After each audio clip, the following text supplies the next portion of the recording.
Sizlarga bitta Allohning mo'jizasini ko'rsataymi? Aql bovar qilmaydigan mo'jiza.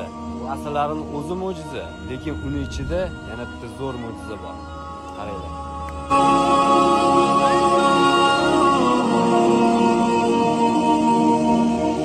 Ya Rab benim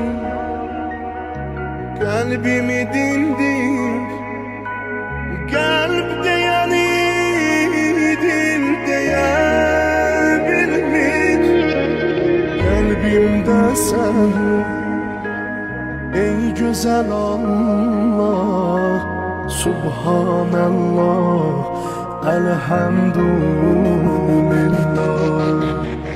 Kalbimde sen ey güzel Allah, Subhanallah, elhamdülillah.